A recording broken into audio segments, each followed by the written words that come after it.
In today's video, I play my hardcore Minecraft world for another 100 days. These videos take a long time to make, so I would appreciate if you subscribed, as it gives me motivation to continue on this series. But that's enough shameless promoting for now, or is it? Please leave a like, and let's get started. So here we are on day 100, where we set off on another journey, and reasons I haven't killed the end dragon so far: number 1, scared; number 2, lazy; 3, why should I; and 4, scared. I think they're good enough reasons, and Horse here believes as well as Bernard. And I didn't mess around and got straight to work on a project right away, and this project I've had in mind for a while now, and it involves villagers, of course, because villagers are just so important in Minecraft. But before we could actually get any villagers involved, we actually had to build this little area for them. And what I've decided to build is this little bridge over a footpath here, and we're going to have our villager breeder in a cave. And this cave will have 2 entrances. One of the entrances is right here. This is my entrance, and there's another entrance we're going to build for the villagers as well, because obviously they don't deserve to walk on the ground I walk on.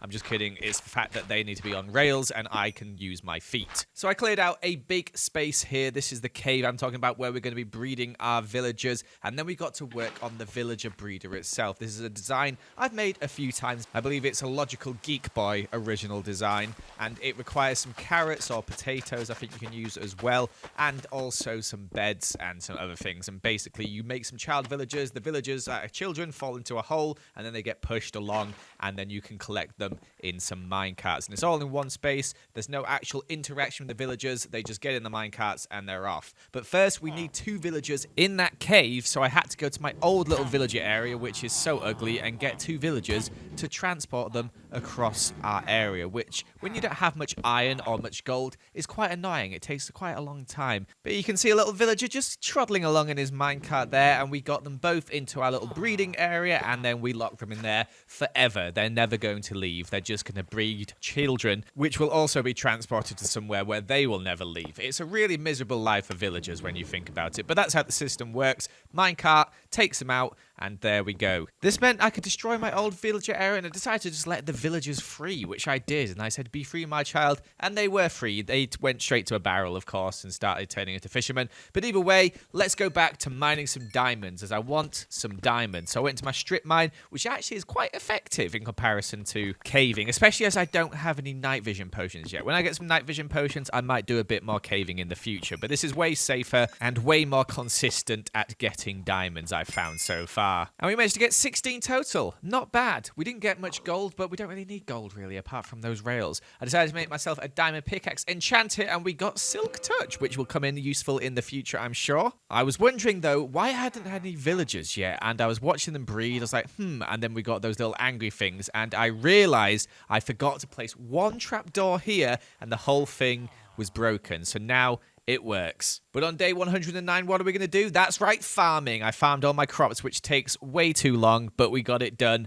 And yeah, as I said in the chat, I need a better system of getting some emeralds. But you'll see in the future, I do come up with a better system. But for now, look, baby villagers, they're going to grow up and we're going to be able to transport them off. First, though, I grabbed some emeralds and a lectern and headed to the nearby village, as I wanted to kill this chicken. Just kidding. I actually wanted to go to the village to get myself a librarian. Now, there was no specific book that I wanted. Instead, I want name tags. And to get name tags, it's always the last trade, meaning I have to do lots of trade-ups with these guys. Wasted a load of emeralds, basically, just buying books or selling books, etc. It was not very efficient. Oh, and all the books that he offered were terrible, so that's a good bonus. And as you can see there, I could only trade book and quills to level him up, which meant I had to go kill some chickens, which I was very disappointed about. Just kidding, I love killing chickens. I managed to make 11 book and quills, trade them with him until finally he gave us his last trade, which is, of course, the name tag. 19 emeralds is a lot, but these are very valuable to me. I also got so many enchantment points that I could enchant my shovel, and I got really good enchantments. I then realized I wanted to build the villager section all the way over this sort of like river/crevasse here, whatever you call them. So I built a wooden plank bridge, and we're going to leave it like that for the rest of time. Just kidding. You'll see later, we actually make it look quite nice. But this is going to have our villager area over here. I wanted to separate it from my area because villagers are really loud and annoying. And also, I'm always scared of setting off a raid. So if I can keep them away, That's good. But on day 112, I decided to chop down all my trees, which takes about 20 minutes in total with the amount of trees I have. I also set off on the ocean to get some dark oak wood as I didn't have enough in my area. I also broke my axe out to make myself a new one, did some trading with this farmer here. And here you can see the chest with all the things that I've gathered so far. A lot of things. But look, level 30 enchantments, new axe, efficiency 4. Let's go. Speaking of going, you know I said I was going to build a bridge? Well, I decided to build a bridge and I spent about 8 days building a bridge. This is like the biggest thing in my area so far. I don't know why I decided to do this. I just wanted to make it look nice and it's going to be a permanent feature. So I thought I may as well spend some time on it. And I actually ran out of materials because it was taking so long to build. But look how many villagers I've got, so many. But I got the dark oak wood that I needed, headed back, and I can already see that bridge is looking so good. I now have enough things and we are ready to continue this bridge. Always scares me jumping into water, but you know what? Back to bridge time, baby. And I'm very, very happy with how this turned out. I do fix those 2 bits on the left, don't worry. But look at it. A bridge. It's a nice bridge. It's a big bridge, and I'm in love with it. I'm not actually in love with the bridge. That'd be weird. But either way, I got some rails to put on this bridge as we need to transport all our villagers across. And that meant using a lot of my gold supply, which is a shame, but I can get some more in the future. But it's time to do some farming, and I decided to get some carrots and potatoes, and then I just couldn't be bothered with the wheat, so I didn't do the wheat because look how much wheat that is. Instead, I headed to the Nether. Why did I head to the Nether? To get some shroom lights. Why did I get some shroom lights? To put them under the bridge, and now the bridge is nice and lit up underneath that bit where nobody goes. I don't know why I did that. I just did, okay? Either way, time for a new building. This building here is going to be where we convert our villagers into zombie villagers and then back into villagers so we can get those good trades. Before we could do that, though, I had to go gather some materials as I wanted some concrete. Because like every other building in this area, we're trying to keep it colourful. The bridge wasn't colourful, so now we need to make the buildings colourful. But before I could start building the thing itself, I wanted to get the zombies trapped in. So I made myself a space here, got myself a couple of name tags, and then waited for it to be nighttime and killed this baby zombie because that was really annoying. But also collected another zombie here, and they have to wield iron swords. So took a while to find 2 that would wield iron swords. That one actually stole my bucket, which I dropped by accident, so that was kind of annoying. But we got 2 villagers here where you can see that can wield swords, so hopefully you can swap out that bucket with that sword. So I got the first one into here and realized, oh gosh, they're both in. So I killed the guy with the bucket because, let's be real, he's got a bucket. I don't care about him. And then decided to call them names, and I actually called them Agent Alan and Agent Andrew, I think it was. I actually can't remember, but they both called Agent something or other. Why are they called Agent something or other? Because I had an idea.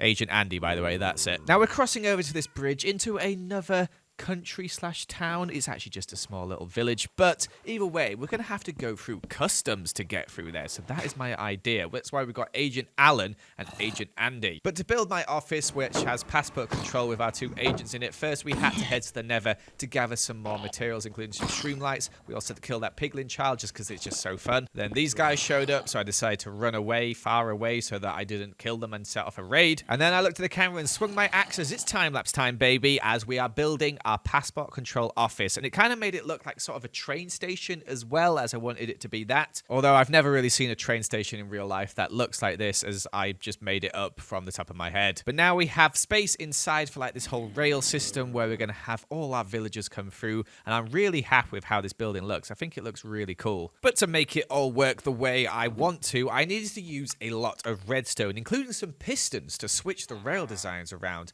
I also found this iron golem that kept trampling on my crops, so I went and killed him and then got working on the detector rails and all the other rails that I would need. And of course, I want to say that this thing works flawlessly with its rail switching system. The rail switching system works. The other things don't work very well. You'll see why later, as I just get very frustrated. But we managed to get it all set up, and I was very hopeful at this point that it was going to work, so I decided to go caving. Why did I go caving? Well, I actually needed some iron because I'd run out of iron completely. That's a very common theme in this video. Also, caving is scary. I don't like it. There's always big drops now because of the caves being so deep. But here is our rail system, and it's meant to work so that both villagers come out at once. So let's test it out, get some villagers from our villager breeder, send them across the bridge, which looks awesome, by the way. I love it. They both converted into zombies, and all I have to do after just messing up some redstone is splash them with some weakness potions and add some golden apples. So I press this button here for them both to come through, and they both went the other way. As you can see, it was a disaster instantly. Finally, though, we got them into position one by one. Couldn't do it together, unfortunately, but oh well, they're both going to be villagers, so it's kind of successful. But then some pillagers showed up to ruin the fun. Why do they always show up when you don't want them to show up? Actually, do they ever show up when you want them to show up? I don't know. When would you ever want them to show up? I guess if you wanted to start a raid. Anyway, I'm getting distracted. I decided to go on a little adventure where this horse was following me. And I almost killed it, but then I remembered. I'm a good person now. I don't kill horses. I did find this really cool book, though, in this jungle temple. I was actually searching for one thing in particular, and that thing was a saddle, because I do love horses. And now I'm going to get a horse of my own. I even celebrated by killing some villagers and some chickens. Why? I don't know. I was just excited to get a saddle because I'm very sick of running. I could go to the end and get a Elytra, you're probably saying, but that would involve killing the Ender Dragon, and as I said earlier, I'm scared. Instead, meet our brand new horse, who we put a saddle on, and we put some diamond armor on, and we're both looking so fancy together. I decided to give her a name, and that name is Bethany. Why Bethany? I don't know. I then decided to breed Bethany with horse, and they created a mule, which is so cute and so tiny. I leaded him up to my fence next to horse here, and then I gave him the name of Burst, which is horse and Bethany combined. It's terrible, I know. But back to the villager area, where we now have to build a place to put our villagers once that they are converted. And I decided to go for a bit of a different design on this one. As you can see, I'm using a lot of birch wood. I normally don't use birch wood because I hate birch wood. But I thought, you know what? I'll try out birch wood, so that's what I'm doing. And I found some nice colours to go with this birch wood. I tried to keep it quite light, so you can see some cyan, some light blue, etc. Also used some sandstone, as it goes quite well with birch. I also went to the Nether in search of some warped wood, as I wanted to use that. I found these warped mushrooms and realized here, I didn't know this, that you can't bone meal them unless they're on the right column mycelium. But I was digging tunnels with F3 mode on, and finally I found one that said warped forest, and I was like, where is it? And then I was like, oh, it's right underneath me. I was looking for it for a while, and then I managed to get my warped wood, and I also punched this gas because I thought it'd be fun. But finally I just killed it with its own fireball. But when I got back, Burst was massive. I don't know why he was so big. He's grown so quickly. I guess it's just that mule energy. But we got all the materials we needed for this build. As you can see, lots of bright colors, and we're going to build it just here next to the train station on the opposite side, using all that birch, using that cyan, that light blue, and I think it looks rather splendid. I think on this side I'm going to build out of loads of different woods and colors. It could look mental, but it could also look quite cool. We'll have to see when it's done. I have no idea. But my plan is to put one type of villager in each building, and this building here is going to have our toolsmiths, which you know have the smithing table, I believe it is. So we got in some other villagers and we started doing some trades with them. And the great thing about toolsmiths is that they all have a trade of iron for emeralds. And it's normally 1 iron for 1 emerald if you converted them, which of course I have.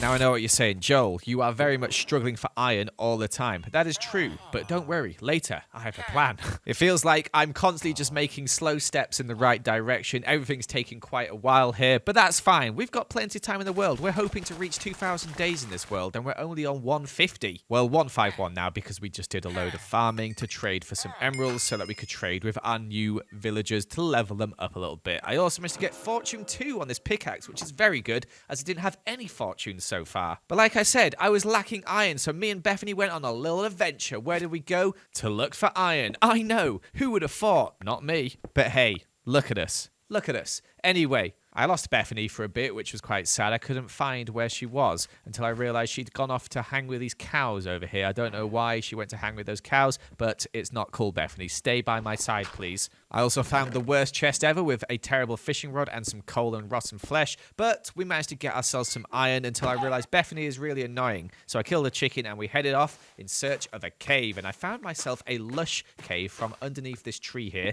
I dug down. I've not done this yet, and this lush cave was kind of like disappointing. There wasn't actually that much lush stuff in it. Also, I don't know why it is, but lush caves seem to have way more mobs in them, which it just makes me never want to go to lush caves, even though they are quite pretty. So now that ores are easier to find. It is good, but at the same time, you spend half your time fighting mobs, skeletons constantly shooting you. It's a right pain, but I did manage to find an axolotl. Yay! I also stole some of these drip leaves and some other things whilst I was there, and then I headed back up to the surface and started heading home, and I came past this shipwreck here, so I decided to get the goodies out of it and also went searching for the treasure, which also had some goodies inside. Way worth doing. But I made it home on day 155 and we got smelting up the iron ore we had collected, or raw iron. I always say iron ore because, you know, that's just what it used to be, but now it's raw iron. But look, we can now trade up with our villagers using the iron, and we managed to get some diamond tools, and to be honest, all of them are terrible. Like, not a single one has efficiency 4. That pickaxe is probably the best there, and that's still quite terrible. It's just not good. Even Bethany agreed, even though she can't really say anything. But like I'm saying in the chat, a diamond pickaxe / axe of 1 emerald is really good, so I'm happy. It's way worth it rather than going to mine the diamonds. And I can always enchant it myself, either with books or an enchanting table in the future. But as you see there, I went to the nether. I also got myself some more glow shroom and also killed that baby piglin. And finally, I got myself a diamond hoe trade. I was actually looking for that trade because I wanted a diamond hoe as I was sick of using an iron one. And we're making some solid progress with the amount of villagers we're getting in over there now, which is good. But I wanted to put down our axolotl in a little pond right next to my house here because, you know what, I haven't really done anything with animals this episode apart from getting my horse. So I called the axolotl Smelly Ellie because I don't know. And then I went to enchant my diamond hoe to try and get silk touch, and I got fortune 2, so I unenchanted some other stuff to get some more enchantment points until finally we put it in and we got silk touch and efficiency 4 and unbreaking 3, the best hoe. I celebrated by killing this villager, mainly because he was stealing my crops though. I used my new hoe to get some leaves because that's right, it's time to make some trees. Our area is seriously lacking trees. Like, where are all the trees? Here they are. I'm building them, and I decided to build myself some custom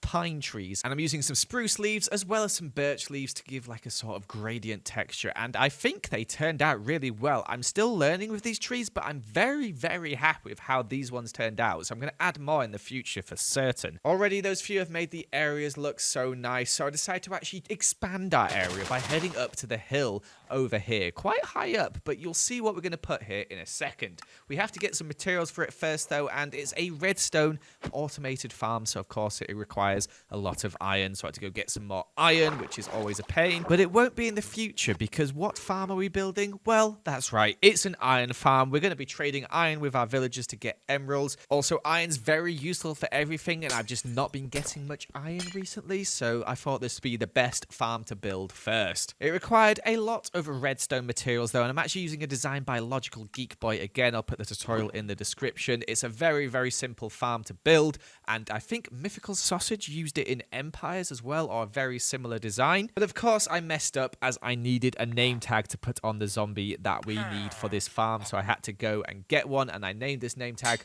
Ra because I'm really creative. And after doing a few little things here and there, we waited for it to become night, and we managed to lure a zombie back up into our area, which didn't go super successfully at first, as you can see. But finally, after we put that trapdoor there, we got the zombie in. We named him Ra, and then we placed a block above his head to make sure that he wouldn't die in the sunlight. And as you can see when I sleep here, that he is very nice and safe up there. So I decided to build the rest of the farm, which now all we need are the villagers, which, oh my gosh, I hate this part. This is the worst part of any farm if they involve villagers.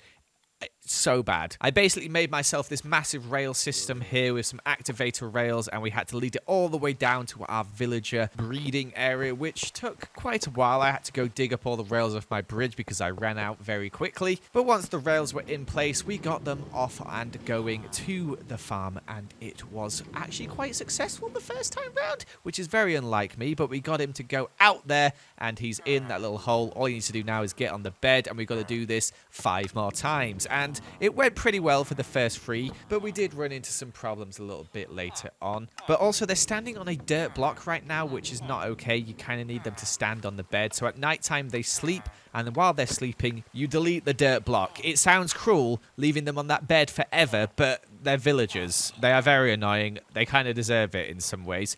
I'm just kidding. No one deserves that. But still, if I don't feel bad, you shouldn't feel bad either. Because look, it's already working. We're getting some iron golems. Like, at least the villagers are alive. The iron golems, they spawn in and they die instantly. Apart from this one, who was being a bit cheeky and spawned in on my temporary blocks. So I killed him anyway. He lasted a little bit longer than the other iron golems, but still, he died very early on. But we have our first 3 villagers. Now we need to get our other few villagers in. And I messed this one up straight away by not placing in some glass, meaning that this guy went on a little adventure. Where did he go? Well, luckily not too far. He actually headed over to our stonecutter before finally decided, you know what, I will go on a little adventure, and I just hate them. But I decided not to kill him and instead trap him in a minecart and get him back onto this area up here where we now have another 3 villagers, meaning that we are ready to go. All we have to do is wait for these guys to sleep at night, and then the other iron golems should start spawning in. We've got a whole little collection system. However, we have to get the iron over there, which I don't want to do manually.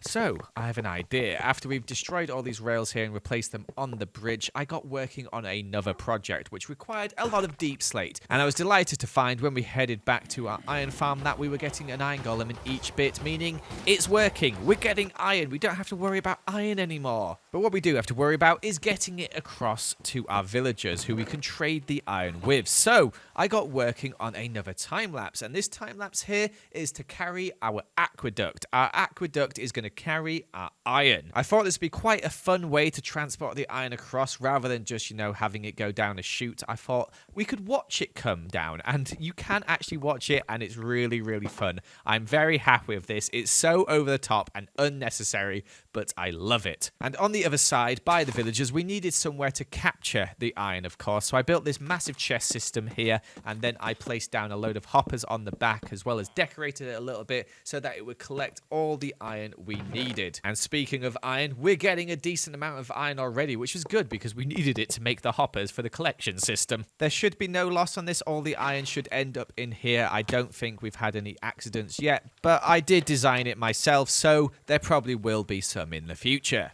But the storage system is built. It's time to release the iron by placing this hopper on here, and off it goes. I was so excited watching it all go down our little water system here and landing in our chest system. It's so silly and over the top, but honestly, I love it. It makes me so happy. Sometimes you just have to make unnecessary things like this with Minecraft. If you are constantly playing to the maximum efficiency, it can get quite boring and it can make things look ugly. I like to make things look nice and try and come up with some interesting ways to do things that are normally super boring. But here at nighttime, we killed some spiders as we'd ran out of spider eyes, and I wanted to convert some more villagers, and we were completely out of weakness potions. Luckily, we are quite close by to a dark oak forest, meaning we can make our spider eyes with no problem. And then we got brewing some potions here, and I made more than we would actually need for now, just so that in the future I don't have to do this for a while. And then we ran into a load of problems while trying to convert some more villagers, but we did manage to get a few converted, and we started transporting them into our system, which is very repetitive and boring, so I tried to cut it down as much as I could. Although there's something funny about watching villagers in minecarts sometimes, so yeah, you go. Also, this guy decided to escape because, you know, villagers, why do they do what they do? No one knows. But luckily, I managed to trap that one in there, so I got working on getting the other villager into here because I didn't want to deal with that one until now, where I did decide to deal with that one. And the fun fella had landed in a really awkward place, so after some weird minecart track work, we managed to get him up and away and got him into the storage system. Is storage system the right word when it's a village you're storing? I don't know. But this guy really didn't want to go in there. I think if I was the villagers, I probably wouldn't want to go in there either. Anyway, this zombie escaped. How did it escape? I don't know. I came back and it escaped. I managed to get it in a minecart though, which then sent it off down the bridge and got it stuck here. So after a bit of fiddling around, which was honestly a massive pain, and also I nearly killed a villager, I decided to eventually let it free then die. I don't know why I did this, but I did. Guess I was feeling kind that day. But I managed to get the villager back into the sort of passport control area. I tried to get him back into space, and I was just having a lot of problem. He's got an iron sword, which hits quite hard if you get hit with it a few times. So I was kind of scared of getting hit too many times. I tried to trap him back in here, and of course he broke my chest plate, and then he started chasing after me, came outside, caught fire, and died. And you know what? I'm just done. I just can't be bothered. I'm just going to have the one zombie for now. That'll be fine. But we now have a decent amount of toolsmiths in here. I think we've got 6 at the moment, and we've got another one on the way as well, which means we can get ourselves a load of emeralds. And I started trading them up as well to see if we got any cool tools that we could buy. And to be honest, they were all also quite trashed. I think the best one we got was something like an efficiency 2 and a fortune 1. So I combined a few of them to make a semi-okay pickaxe. Also killed that villager there just for fun. And then went mining. As I said earlier, my pickaxe was broken. I needed some more diamonds and I didn't have time to get a armor smith. So instead I went mining for them with my fortune 2 pickaxe, which didn't take long. We managed to get 9 diamonds in pretty much no time. Although I had 0 enchantment points now because I'd been using up all my enchantment points on making that pickaxe. So I went trading, and as you can see, I traded a lot of rubbish just to get my enchantment points back up to 30. Also did a lot of disenchanting, cow breeding, and then of course after the cow breeding, cow killing, and we managed to get back up to level 30, and then we enchanted it, and we actually managed to get ourselves some decent enchantments. But we're on day 185 and our iron farm looks absolutely terrible. So it's time to change that. And to change that, I need a lot of wood, as you can see from all this wood stuff that I've got here. Mostly spruce wood and also some deep slate, as we've got a lot of those. Plus some other wood things such as oak and birch. And I think that was about it, really. I think it was just oak and birch. Oh no, a bit of dark oak as well. But we want to make this kind of fit our style we've got going on. So I headed out on the ocean and paddled my boat all night until I reached this mushroom island where I could sleep without any worries of mobs killing me. And then ended up back in the mesa to collect some sand, but also, most importantly, some terracotta. I got some red, I got some yellow, I got some orange, and we were good to go. It actually took me a whole day to mine all of that. I really need to get a beacon. But I haven't even killed the ender dragon yet, so maybe the wither isn't a really good idea. But after a while, we got all the materials we would need, including some color-stained glass as well to finish it off, and it was finally time to get building our iron farm area. And of course I wanted to place a massive building around it as it's quite a big farm, and straight away I realized I forgot to get a load of shroom lights, so I went and got myself a load of shroom lights. But back to the time lapse, here is the big building. We're using lots of yellows and oranges as reds, as you could see from me gathering them there, and I made a very similar design to our house, however